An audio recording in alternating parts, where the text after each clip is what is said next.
Okay, let's get started. We're on DAF Chaf Amud Aleph.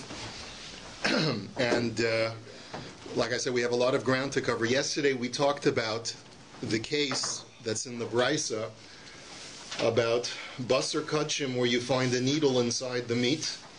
And the Brisa had told us that the hands that touch the meat and the knife that cuts into the meat is going to be tahor. And we had given reasons for why the knife is going to be tahor. We had talked about the idea of Safek Tuma, Birshus Harabim, etc. Today we're going to analyze the second part of the Brisa, which tells us that the basar, however, is tameh. The basar where the needle is found in is going to be tameh. So the Gemara asks the question, V'habasar tameh, hai basar di iskasher b'mai. This basar that we're dealing with, what was its machshir? Now we know this principle that in order for something to be susceptible to tumah, it has to be huchshar, it has to be primed with a liquid coming upon it first. And it's not just any liquid, it has to be a liquid that is specifically a machshir. The Gemara elsewhere tells us there are seven different fluids that act as a machshir. So the Gemara's question is, what was the machshir fluid for this meat to make it susceptible to receive tumah from the needle? Inema di iskasher bedam, if it's the blood in the system of the animal, that's the liquid that makes it huchshar to be makabel tumah. V'ha'amar Rabbi Chia bar Abba Amar Rabbi Yechanan minayin ladam kodshim she'eno machshir. Rabbi Yechanan had taught us explicitly that the blood of kodshim, the sacrificial blood of an animal, does not act as a machshir. And how do you know this? Shenemar lo sochalenu al ha'aretz tishbechenu kamoyim. The Torah says, do not consume the blood of an animal, but what must you rather do? You must spill it on the ground like water. Now that's referring to blood which is to be disposed of because it's not a sacrificial animal, or it's a sacrificial animal, right? Because it's not a sacrificial animal, period. Dam shenishbach kamayim machshir v'shenu nishbach kamayim eno machshir. What we learn from that pasuk is that only blood which the Torah tells us to dispose of like water being poured on the ground can act as a machshir. But if blood has a certain significance unto itself because it's going to be used in sacrificial worship, then that blood cannot act as a machshir. So therefore the Gemara says that it can't be the blood of the animal, that's the kodshim animal, because that can't be machshir the basar. Ve'ela di iskasher b'mashki beis mit b'chaya. The only other alternative, suggests the Gemara, is that there's water that's used to rinse off the sacrificial meat. And that water could be the machshir. But wait a minute. V'ha'amar Rabbi Yosi b'Rabbi Chanina mashki beis mitbachaya lo dayan shein dachan el shein machshirin. But wait a minute. Rabbi Yosi b'Rabbi Chanina had taught that the liquid, even the water that is used to in the process of slaughter in the temple, not only is it not makabel tumah, but it also can't act as a primer. It cannot act as a machshir to make other things susceptible to tumah. Now we had learned from Rabbi Yossi ben Yoezer previously that liquid in the Beis HaMikdash is not susceptible to tumah. So that's what we're talking about over here. But we go even further, says Rabbi Yochanan, that it can't even act as a machshir. The question is why not? The Gemara doesn't really tell us why not, but Tosfos suggests the reason.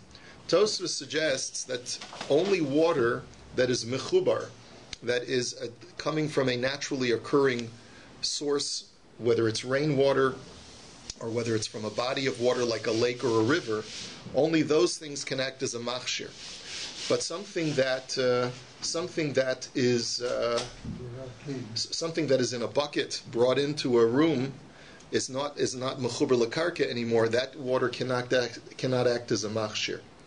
I'm not actually sure why, but the Gemara is basing it on some tradition, and we're going to see a little bit of this momentarily.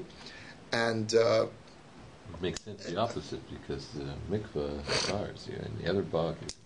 Right. So, but I guess basically it's v'chol asher yipol elav, right, where water falls on it from rain is maybe naturally occurring. That's when it acts as a machshir. But anyway, that's the svara that Tosfos presents, and it's based. He says it's based on the word yitma, dichsiv gabe mashkin, that it only something, the only water, the dorish yitma dichsiv gabe mashkin yitma mamish v'lo hechsher. that Veleka elachad kra behechsher svileluk mitvei mebenchubar mibitlushin. Anyway, that's I guess you'd have one pasuk for water that can become tamei, and one pasuk for water that can act as a machshir, and the two shall never connect. Right? That would be the svara. That which acts as a machshir cannot become tamei, and that which can become tamei cannot act as a machshir. That seems to be the way Tosfos is learning. In any event, the problem is that it can't be the water either. That's the Gemara's question.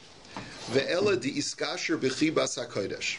The other possibility, says the Gemara, is that maybe there is no liquid that is machshirit, but rather it's just like we saw yesterday, this principle of chibas hakodesh, which means that when you have a special endearment or assignment of importance to an object because of its kedusha, then automatically its status gets raised artificially. So therefore, even though something did not have a hechsher, it's as if it had a hechsher already by virtue of its importance. We saw this yesterday by coals. Coals can be makabel tumah even though they're not an oichel and they're not a kli, because of the principle, it's the very same principle of chibas hakodesh. So that's what the Gemara is suggesting at this point. But the Gemara says, but wait a minute. Eimer de mahanya lechibas hakodesh liifsule gufe lemnimna be rishon v'sheni nami. So the Gemara says, but all we've seen so far is that the principle of chibas hakodesh can allow an object to receive tumah. But who says that that principle can allow an object not only to become tumah, but also to transmit tumah to other things, and to become a rishon and a sheni l'tumah? You see, that's what is implied by the Brisa, because when the Brisa says v'habasar tamei, the word tamei, remember we learned, means that not only is it tamei, but it can transmit tumah to other things as well. And where do we ever see that concept that chibas hakodesh allows something to become so tamei that it can transmit tumah to other things? Tivshot the boy Reish Lakish. If that were to be the case, then we would be able to easily answer Reish Lakish's question. Reish Lakish had once asked, "Tzrid shel menachos monen bo rishon v'sheni olo." What if you have a dry piece of flour from a mincha, from a flour sacrifice? It has the flour in this particular part did not come in contact with oil. So we know that it can become tamei, but can it transmit tumah to other things? Even though it hasn't been huchshar, it did not come in contact with a liquid. So therefore, the Gemara is suggesting that if it's so pashut to you that chibas hakodesh can prime something to even transmit tumah, then why did Reish Lakish even have a question? The fact that he has a question means that that's not what we're talking about in our brisa, and therefore, Amar Rav Yehuda, Amar Shmuel, we have to come up with another answer. How did this meat get primed for tumah? Kegon shahisa parashal zivchei shlamim ve'evira banahar v'shachta ve'adayin mashke tofeach aleha. The answer is that when you want to bring a korban, and it's a korban shlamim, for example, where you get to eat the meat and you get to keep the hide, so an owner who's bringing the korban has every interest in passing the animal into a body of water like a river on its way to the Beis HaMikdash. And the reason you do that is because the animal will drink a lot of water, which will make it easier to flay its hide, and to have a whole piece of hide, because it more easily will come off. And also it'll become more hydrated, and I guess the meat will be of a better quality as well. So therefore, we're dealing with that situation where the animal's fur is still wet when you shechted it, and it's so wet that it wets the meat also upon the dismemberment of the animal. That's how the meat becomes huchshir to be makabel tumah. Now, that concludes our discussion of the meat. Now we understand how the meat could be primed to be makabel tumah from the needle. End of discussion. Now let's go on to the next part of the brisa. The next part of the brisa says that if the needle is found in peresh, if it's found in the animal's dung, that not only are the hands and the knife tohor, but even the dung itself is tohor because it's not a food item. So the Gemara has another question. The Gemara's question is, the dung itself is somewhat of a liquid, and liquid has the ability to be matame ochel. So why don't we say that the needle comes in contact with the liquidy dung, and the liquidy dung goes and touches the rest of the animal's body through the intestines and renders the rest of the animal tamei? Why don't we say that? So the Gemara answers, Amar Rav Ada bar Ahava beperesh ava. We're dealing with a thick piece of dung. Animal was a little bit constipated, yeah. And so therefore it's a solid, it's not a liquid. But isn't this a special thing that the dung does not, it's like chibas, isn't it, that the dung does not... No, chibas kodesh elevates it, it doesn't degrade it, right? So the reason why the dung doesn't become tummy is because it's not a food item. That's the reason why. So you got to watch out for rain here when you're bringing those sacrifices. You have to watch out for rain. I mean, in order to... Well, rain would prime it also. Right. I mean, perhaps the Gemara could have answered that question by saying that as well. It went through the rain, and that's why. Yeah. There was a storm. Ravashi Omar Afilu Tema Beperish Raka Mishum Davi Mashke Saruach. Ravashi says no. You could even say the animal's even got diarrhea in its intestines, but the reason why the liquid cannot be metame other things, it does not act as a medium to connect the needle to the meat, is because Mashke Saruach is because putrid liquids do not act as that kind of conduit and cannot transfer tumah from the needle to the meat. Now, there's a lot of complexity in this Gemara that you see a very long Rashi. Our objective here is to simplify. Okay, so let's go further. Tani Tana Kameder Rav Sheshes, Sheretz Metamias HaMashkin, Umashkin Metamias HaKli, Ukli Metamias HaOchlin, V'ha'ochlin Metamias HaMashkin. So, there's a brisa that says as follows. This brisa was taught in front of Rav Sheshes, and it stated as follows. A sheretz goes ahead and is exposed to liquid. That liquid becomes tameh, and then it's exposed to a kli, so it in turn is metame the kli. The kli then is exposed to food, and that food then becomes tameh, and then that food is exposed to other liquid, and that liquid finally becomes tameh as well. We've got 4 different steps, if you noticed. But then the Brisa says something bizarre. It says, "V'lamadnu shalosh tumos b'sheretz." This therefore teaches me that there are 3 steps of separation of tumah from tumah sheretz. Isn't there the 1, 2, 3? Rishon, Sheni, and Shlishi. Well, that's what we're talking about here. So 1 second. First, we have to see there's an inconsistency in the Brisa. There's an inconsistency because we saw 4, and the Brisa only says that there are 3. So that's the Gemara's first question. Hani arbahein. What are you telling me that there's 3 steps of tumah? There's 4 steps. The 4 steps are the sheretz is metame the water. That's step number 1. The water is metame the kli. That's step number 2. The kli is metame the oichel. That's 3, and the oichel is metame the liquid. That's 4. So there's 4 levels. You got the liquid will become a revi'i l'tumah, not a shlishi. So how do you reconcile it? Welcome back, Mendel. So the Gemara says, goes mashkin dereisha.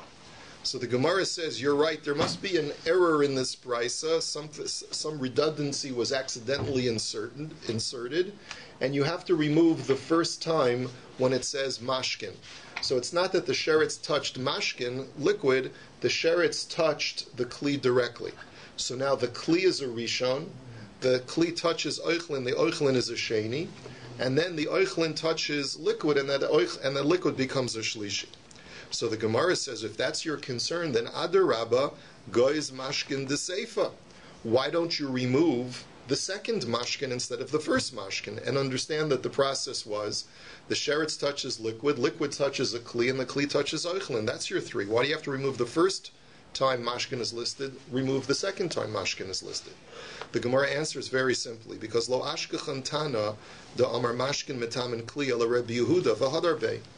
Because if you'll recall, there was only one tana in the 3-way machlokes where we discussed liquids in the Beis HaMikdash.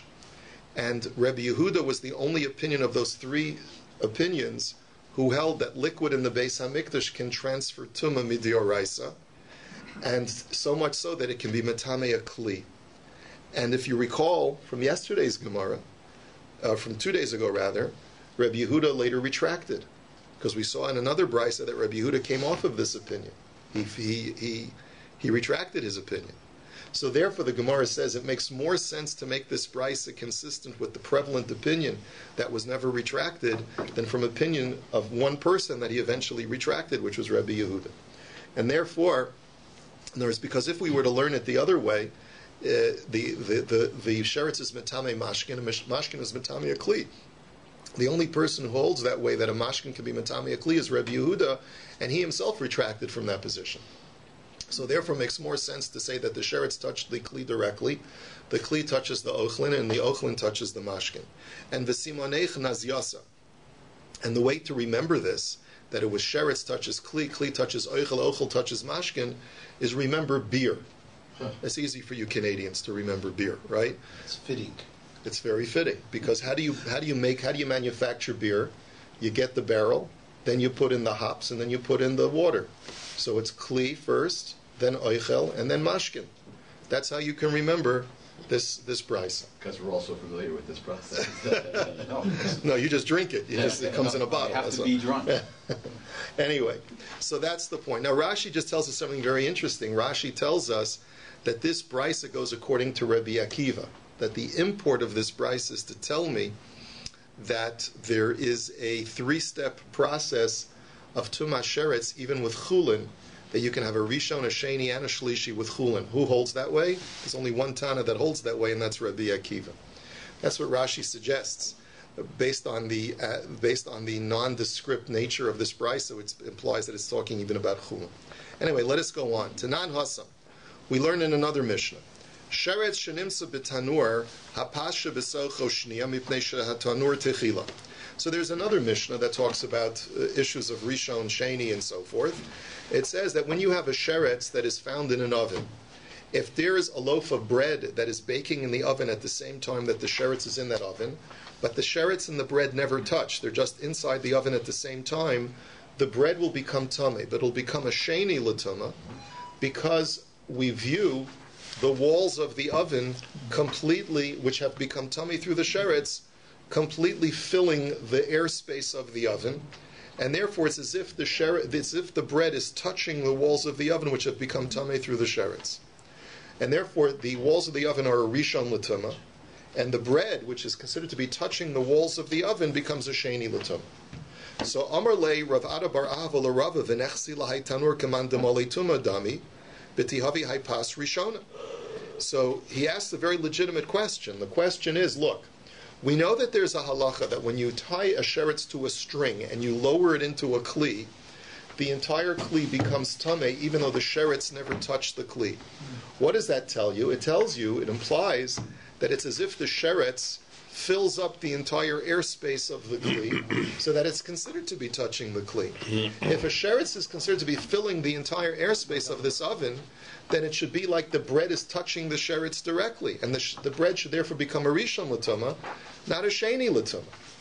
So he says, Omar lei lo sal kedaitach. He says, no, that's not the proper way of thinking, because you can't think that way, and I'll prove it to you. D'Tanya, yachol yehu kol hakela mitamin me'aver kli cheres.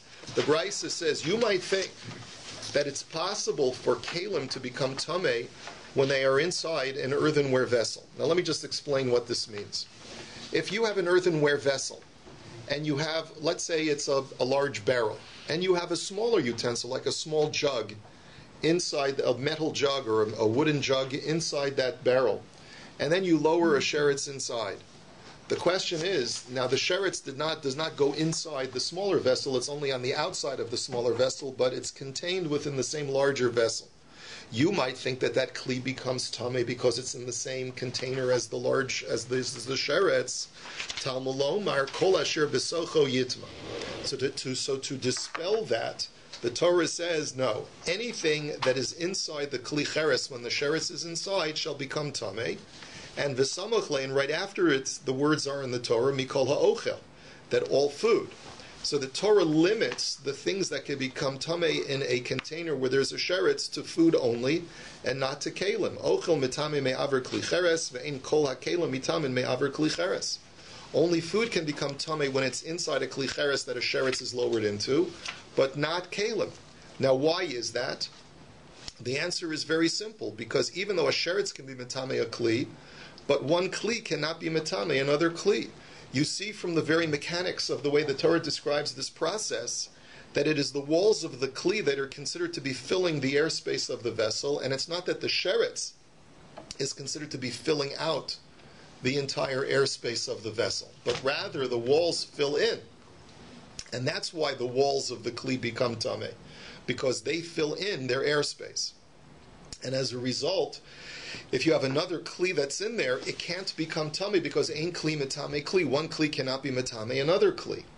And that's the reason why the small jug is not going to become tummy. But, and to apply that to our situation, when you have the bread in the oven, what is the mechanics of how the bread becomes tummy when the sheretz is lowered into it?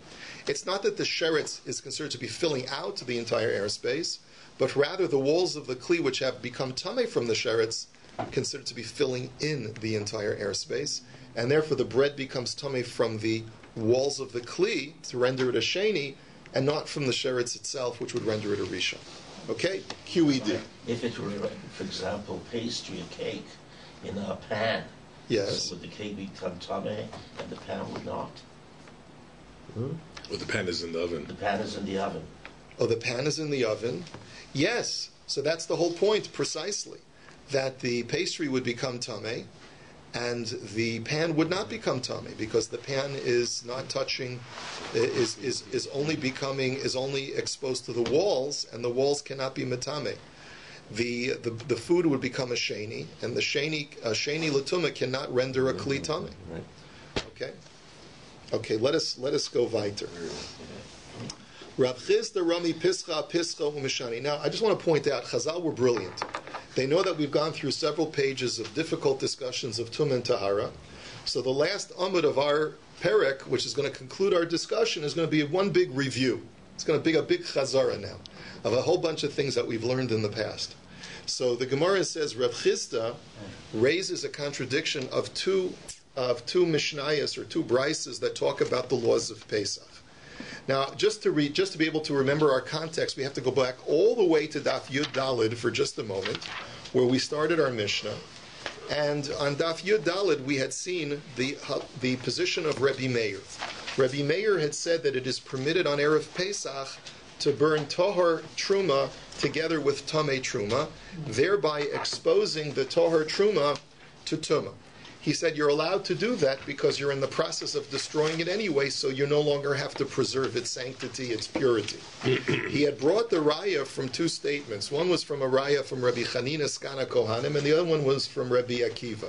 Rabbi Chanina testified that the Kohanim in the Beis HaMikdash used to regularly burn different types of disqualified kudshim meat, some that had lower tumah and some that had higher tumah.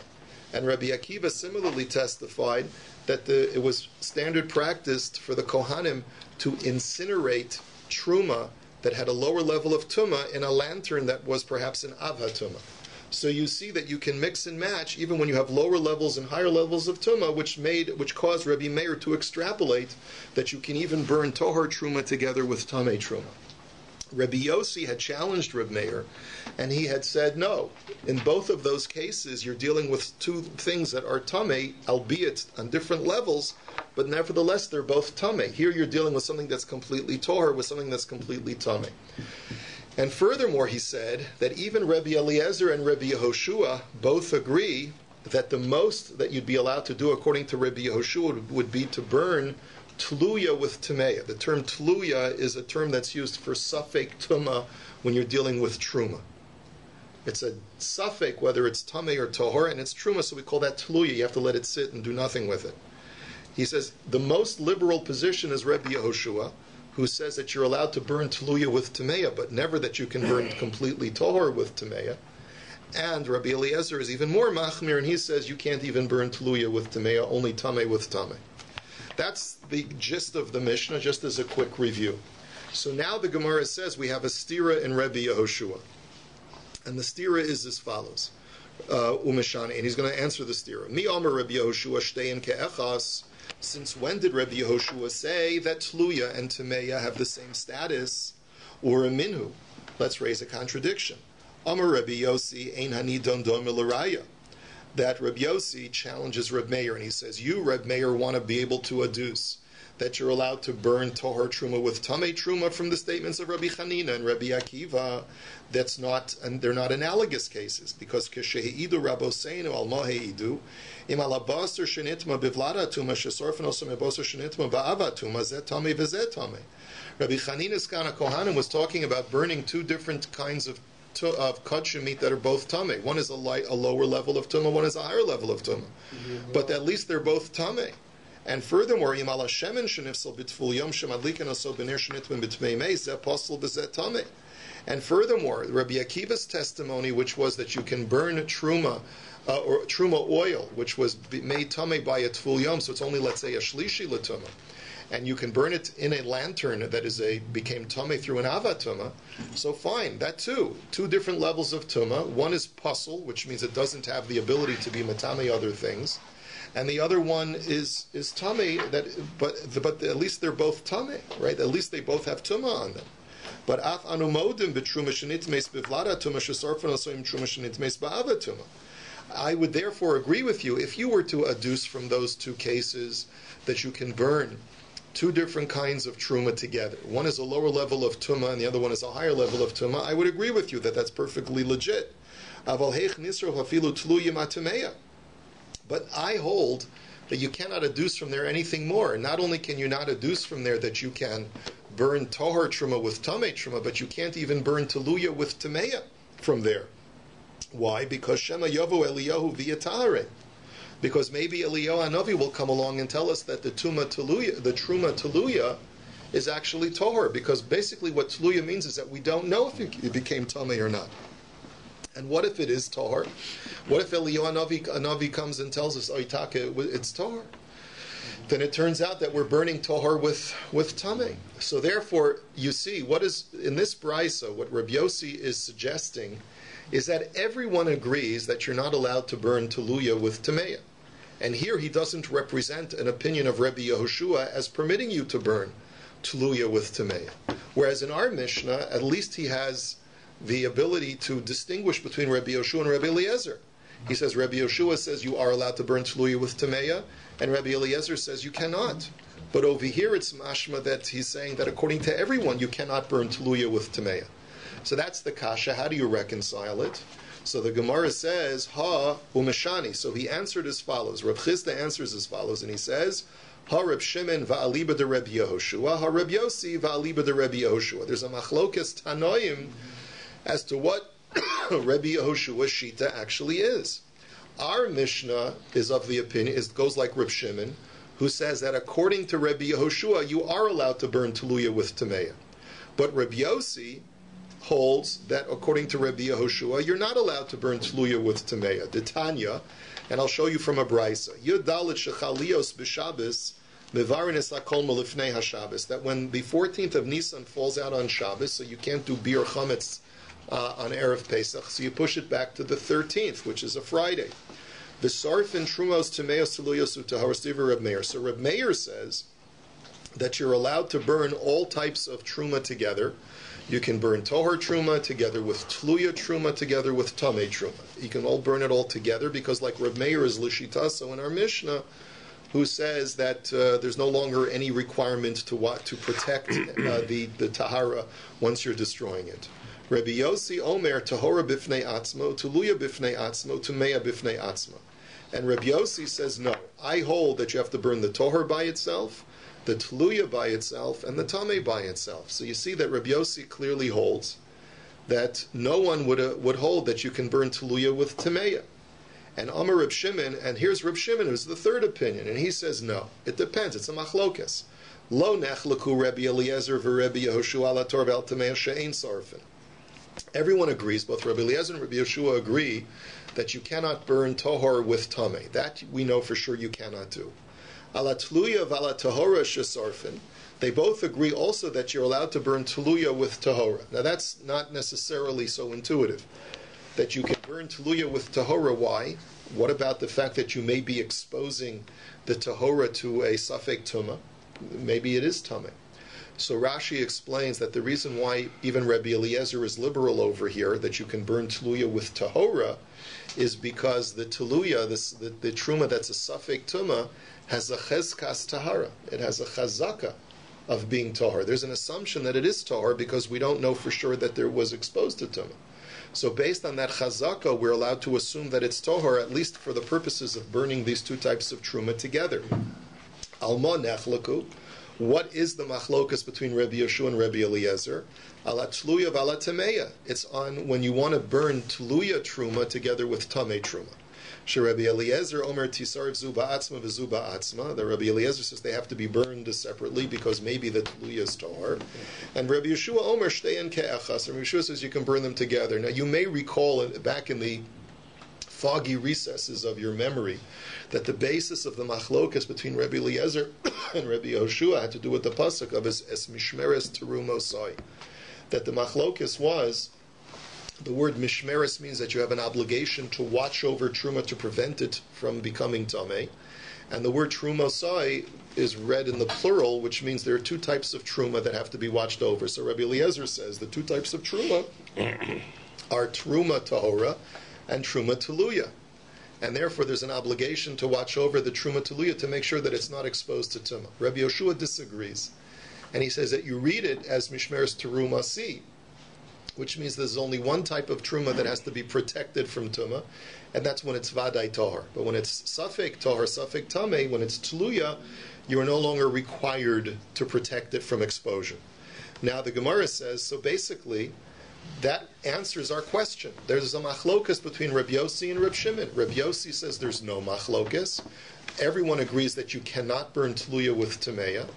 And Rabbi Shimon is our Mishnah who says that you are, that according to Rabbi Yehoshua you are, and according to Rabbi Eliezer you're not. So the Gemara says, but I don't understand how you can say that. V'hamas nisan Rabbi Yossi. Our Mishnah is authored by Rabbi Yossi. Don't you remember? We just cited the Mishnah. Rabbi Meir had said you can burn tahor with tamei.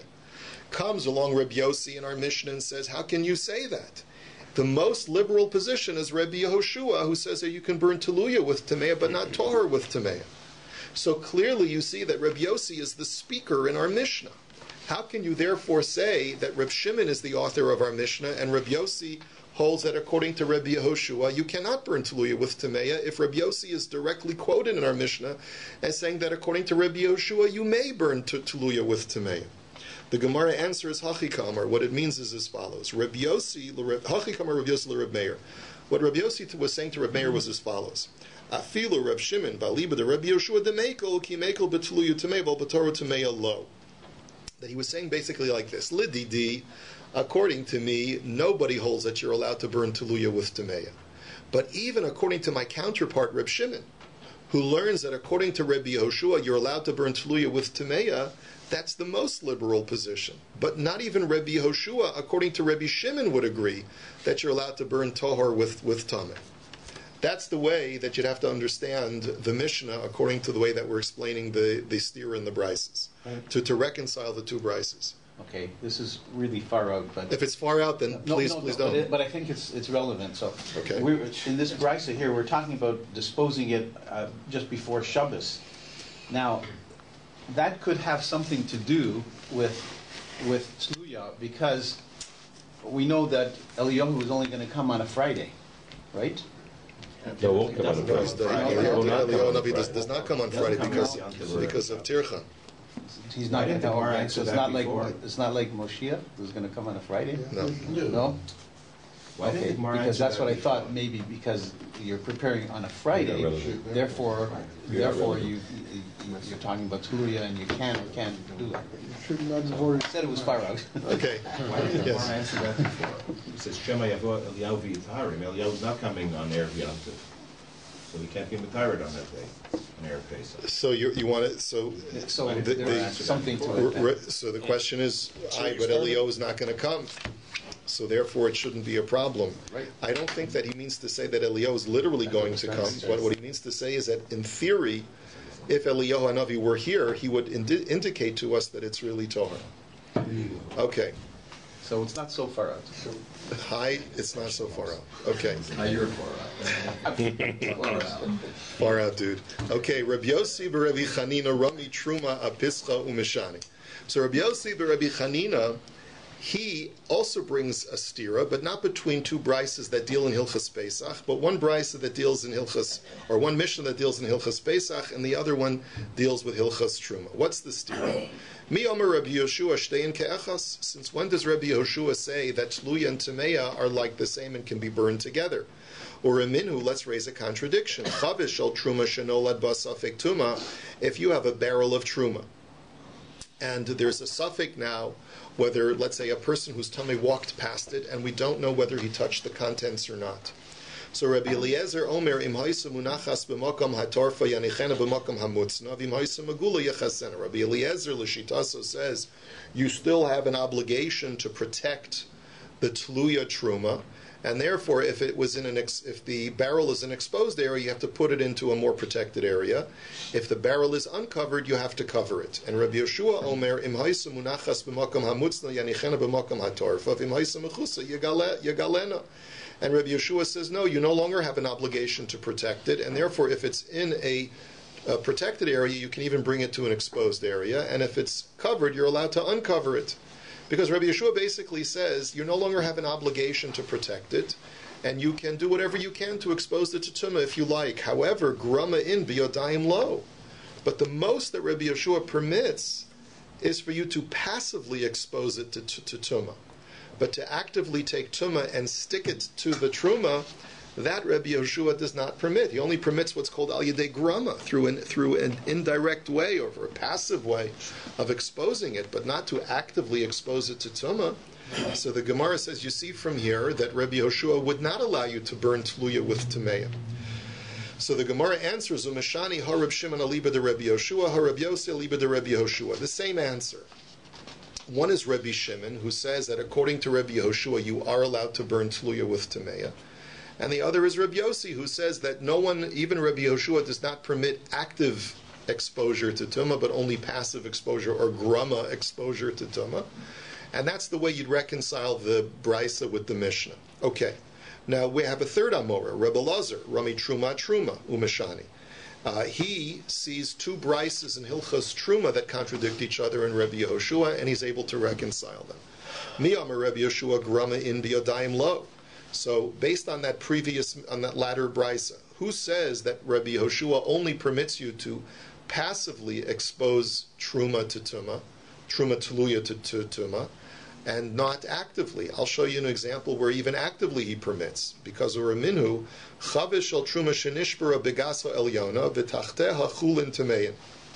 Our famous case that we had seen previously, you should be familiar with this case by now, where you have a wine press. And in the wine press, there's a barrel on the top wine press in the vat, which is filled with truma wine that is tahor. And in the pit, already pressed, that is in the pit, is chulin wine that is tameh. The barrel bursts, and now there's a fear that all of the wine that's in the upper vat is going to flow into the lower vat. If those two wines mix, then no one's going to be able to drink it. Why? A Kohen won't be able to drink it because the Truma will now be exposed to Tumah. Kohen can't drink it. The Yisrael can't drink it because it's Truma, and Yisrael can't drink Truma. So what are you supposed to do? So Rabbi Eliezer, Moda Rabbi Eliezer v'Rabbi Yoshua, Shim Yochel Lahatzal Mimena Revius B'Tahara Yatzil.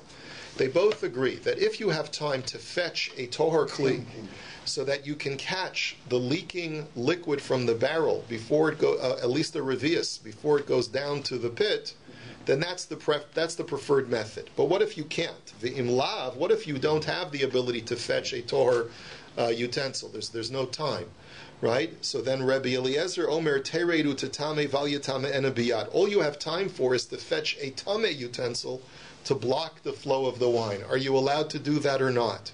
Rabbi Eliezer says, no, you cannot actively expose the wine to tumah by putting a tameh kli in its way. And he says, if it means that everything gets thrown away, and because the wine has to flow into the pit, so be it. And Rabbi Yehoshua Omer Yitame'ena biyad. And Rabbi Yeshua says, no, you can even expose the tohor wine, the truma wine, actively you can expose it to tumah in order to save the wine that's below, to keep it as chulin. So you see here that you're allowed to be metame truma biyadayim, whereas previously Rabbi Yoshua only permitted you to do it al yedei grama, through a passive exposure, but not through an active exposure. So how do you reconcile that? So umeshani shiny hasam dika hefsechulin. The answer is, says the Gemara, because you're dealing with significant financial loss. Because if we were to force you to let all of the wine flow down into the pit, then all of the wine would be lost. Not only the barrel of truma wine, but also all of the chulin wine that's in the pit would have to be destroyed. And that's why we're makel.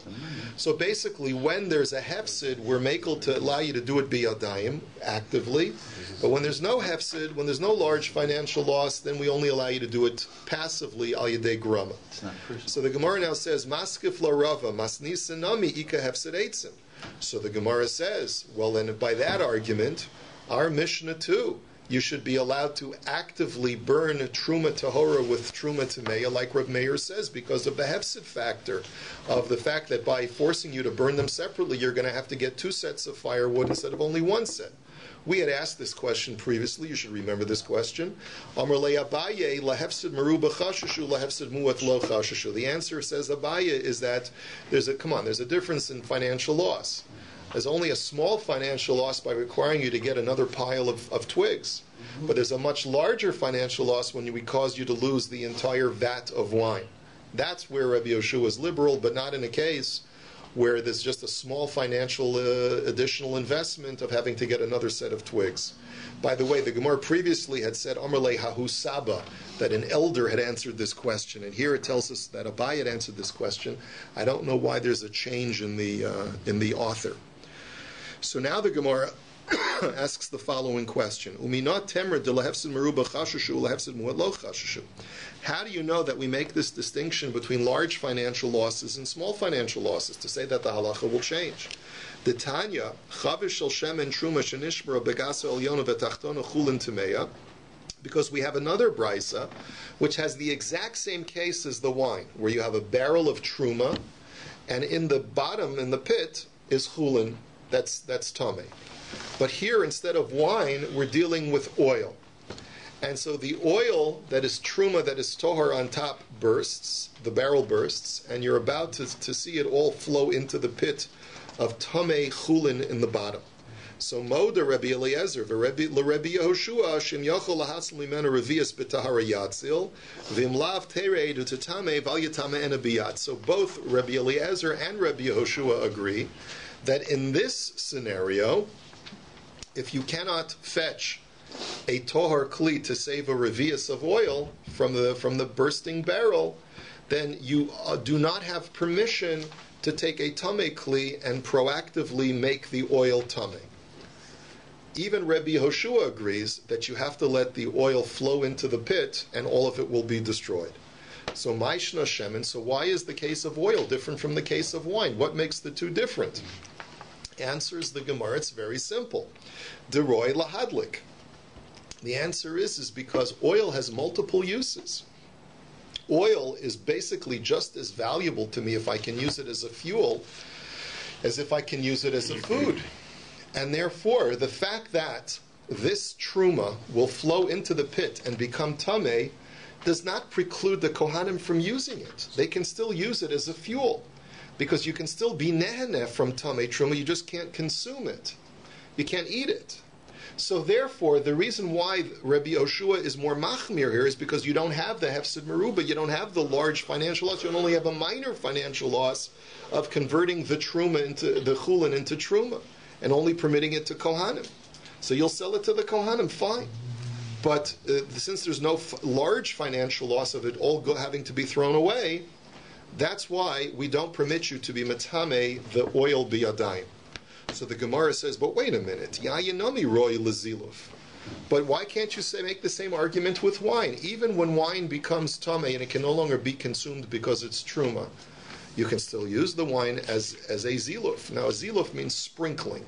What they typically did with wine that was very pungent is that they would sprinkle it on the dirt floor to act as a room deodorizer.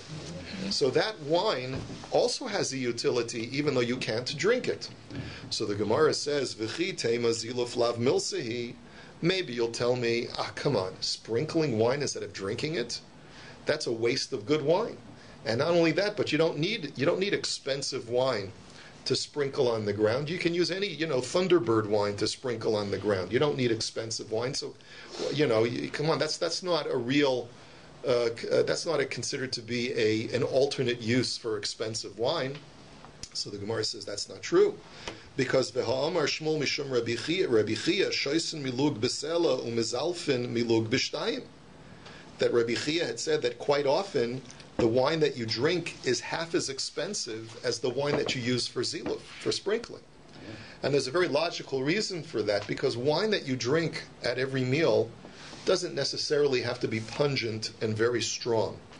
But when you want to use wine as a room deodorizer, it has to be extremely aged and pungent in order for it to be able to give off a fragrance. And so therefore it's a much more specialized use of wine, and you have to get expensive wine in order to be able to use it for ziluf. So therefore don't tell me that this is not a significant utility. It is quite a significant utility by virtue of the fact that you have to get special wine for it. So therefore it is an alternate use, so why is there a hefsed meruba with the wine and not by the oil? The Gemara answers b'chadash. Answers the Gemara because the Bryce is talking about new wine. And with new wine, its only utility is drinking, because new wine doesn't have the pungency to be used as a room deodorizer. And therefore, if we don't allow you to be metameyet biyadayim by stopping it with a kli, it's all going to have to be disposed of. So the Gemara's next question is, v'haroi liyashino. But what's the big deal? Even if it's new wine, so put it in storage and let it age and become pungent, and then you'll be able to use it as a room deodorizer. The Gemara answers, Asi Beili De Takala, because we don't allow you to keep Tamei Truma wine in your house, because that's going to come to a stumbling block, because you may end up finding it, someone else will find it, and they'll end up drinking it.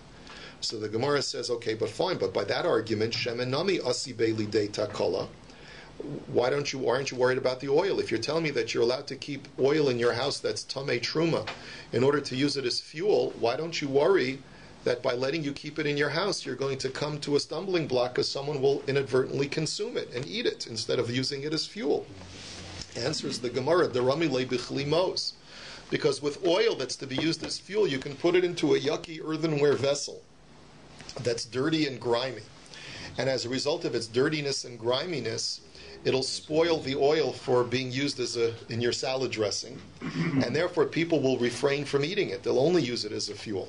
The Gemara says, but by that argument, Yainami Ramile Bichli Mos. Then do the same thing with your tamei wine and put it in a yucky, grimy vessel so that no one will come to drink it. The Gemara says, no, that's not a good solution, because Lazilov Kaboile Bichli Mos Ramile. 1 second, you need this wine to retain its pungency and good quality to be used as a room deodorizer. By putting it in a grimy vessel, you're going to be not only spoiling it from being drunk, but you're also going to spoil it from being used for ziluf, for sprinkling, because it's going to lose its niceness, going to lose its sweet pungency. So therefore the Gemara says that's not a solution, because you don't have a solution for this wine. Therefore it's considered to be a hefsed meruba, you're going to have to end up destroying it. So now the Gemara says, finally, v'takola atzma tanoi. This whole concept of whether we allow you to store things that you might be nichshel, that you might inadvertently use improperly, is in itself a machlokas, whether we allow you to store these items long term or not.